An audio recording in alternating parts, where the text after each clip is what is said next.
Like the UFC are just making banger after banger for the end of this year.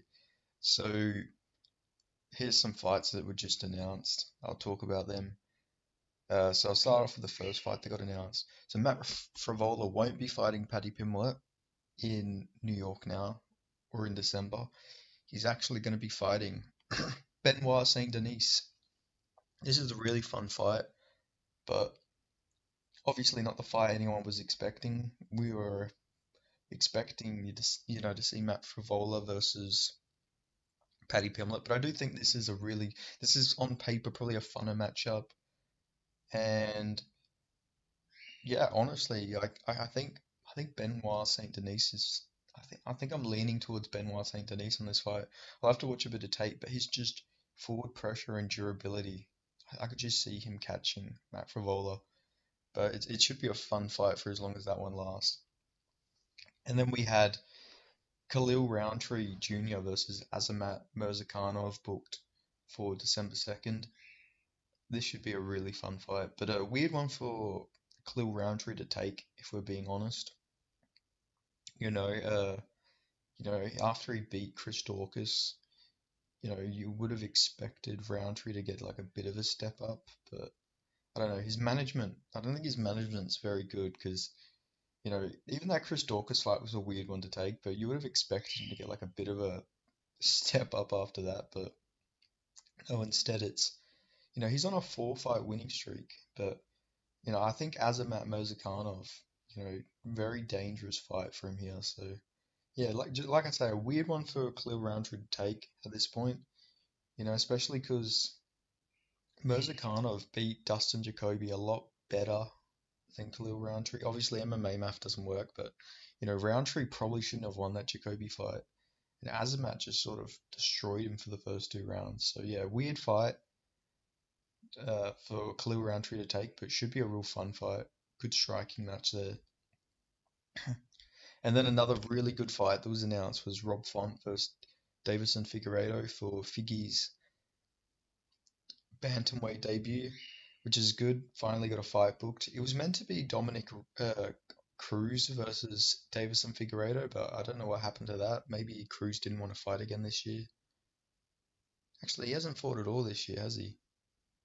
Because Cheeto was his last fight, and that was last year, I think August. So I guess we won't be seeing Dominic Cruz this year, unless he's the one who's fighting Song Yudong or Peter Yan. Although I think those two are going to fight each other.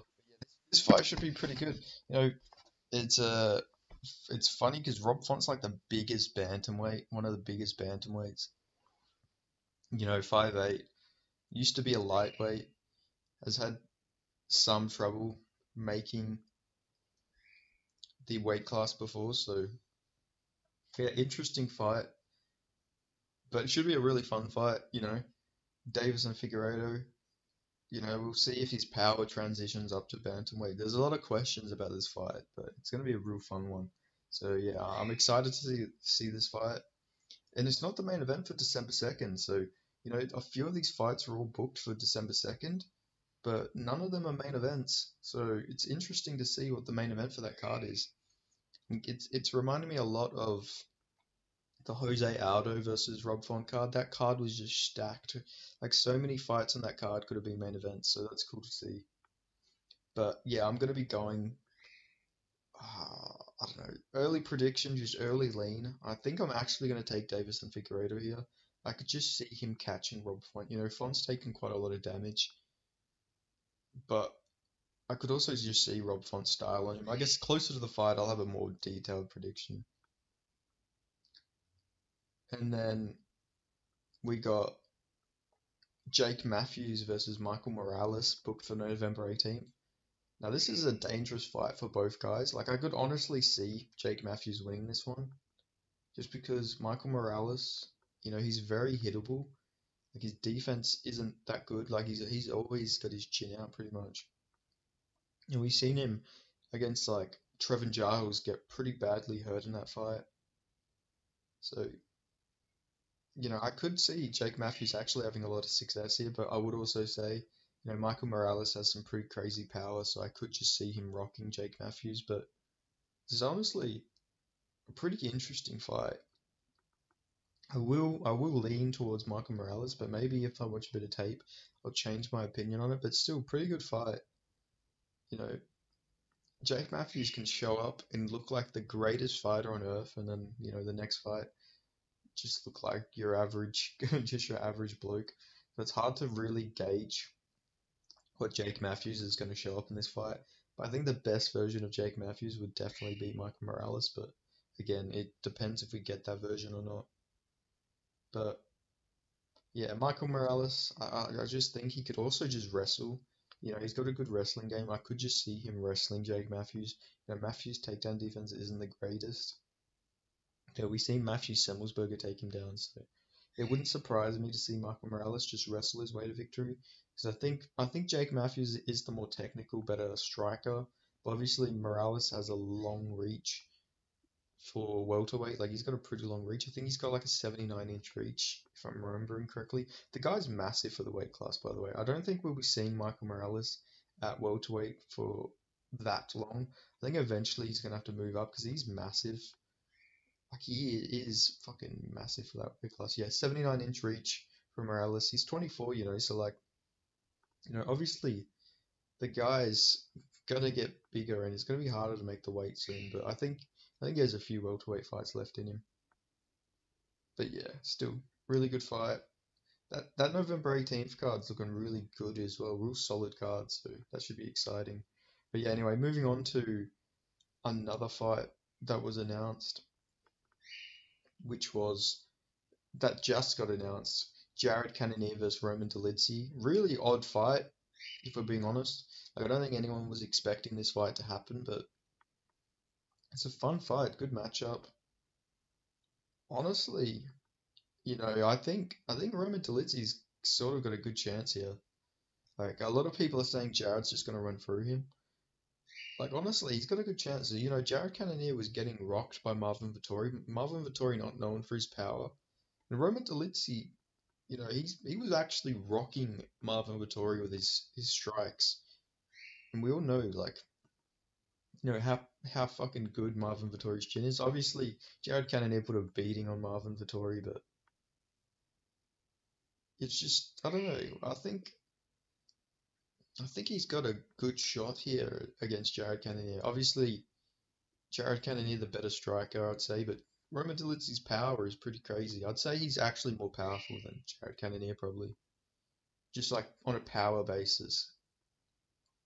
Like I could see him catching Jared Cannonier with one of them big overhands, but Jared Cannonier, very stoic man, not no fear, never shows any fear. I think I will go with Jared Cannonier, but early prediction. But maybe if I watch some of the tape, Roman Dolidze is a hard one to gauge because obviously he used to have a completely different style where he was more of a just like a lay and pray sort of fighter, like against Trevin Giles and against Leonardo Strapoli. He sort of just had like a clinch game. That was his bread and butter was just clinching against the fence. But arguably beat Marvin Vettori himself. A lot of people thought Roman Dolidze won that fight. I honestly I can't even remember at this point, but he was definitely hurting Vittoria with them big overhands. So, but yeah, Jared Cannonier looked amazing his last fight. Obviously he's almost 40 years old, but man's looking great. He's looking like he's looking the best he ever has against Marvin Vittori. So he's like I don't know. Jared Cannonier is like a fine wine, I guess. I guess he's getting better with age. Imagine how good Jared Cannonier is going to be when he's 50. But yeah, obviously I think I'll go Jared Cannonier this fight, but don't sleep on Roman Dolidze here. Dolidze's got a solid chance in this fight. And then another fight that hasn't been properly announced, but it's all but been verbally agreed, which was verbally agreed, and it's been offered apparently.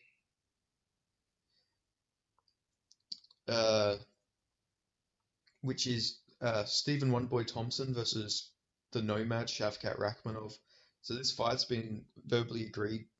Wonderboy said for December 16th, he said they offered and he accepted. And Shavkat put out a tweet, saying let's go. So, that's looking very good. And yeah, I'm gonna go with Shavkat Rakhmonov here, but I think I think Wonderboy could have a bit of success here, when I think if Shavkat stays standing, I think it could actually be very interesting. I do think that we will just see Shavkat just probably take down Wonderboy. Wonderboy's takedown defense is looking a lot less to how good he was in his prime. Obviously he's getting taken down by Gilbert Burns, getting taken down by Bilal Muhammad, which aren't bad people to get taken down by, but Kevin Holland could have just held him down at one point in that fight, but he chose to keep the gentleman's agreement and keep it standing. So I honestly, I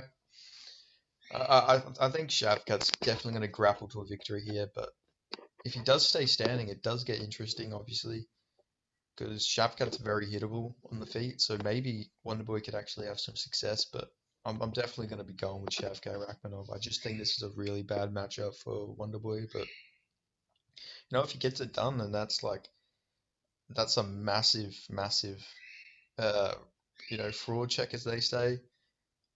But it'll be interesting to see this fight. I would love to see the striking, to see where, Shavkat is in the striking compared to like a Wonderboy. It'd be crazy if he was to catch Wonderboy with that spinning back kick and KO him, that'd be shocking. But yeah, this should be good. Hopefully this isn't the last fight for Wonderboy. I wish he fought Michel Pereira, in hindsight. But yeah, hopefully this isn't gonna be a sad retirement fight for Wonderboy. I know he's not talking about retirement or anything. He said that he wants to fight till, he's like 46 or something like that. But, a lot of fighters say stuff like that and then they literally retire like the next fight. But I hope Wonderboy keeps this going. After this, if he loses, there's still a lot of fun fights for him. Uh, and yeah, a lot of good fights announced. Fucking, they're cooking. I'm sure after I upload, there's some crazy fight's gonna get announced. I think Kelvin Gastelum's got fight news. Watch like JDM versus Kelvin or Kelvin versus Ian Gary or something like that get announced. But yeah, thanks for watching. If you made it this far, give this video a like, and I'll catch you guys next time. Thank you.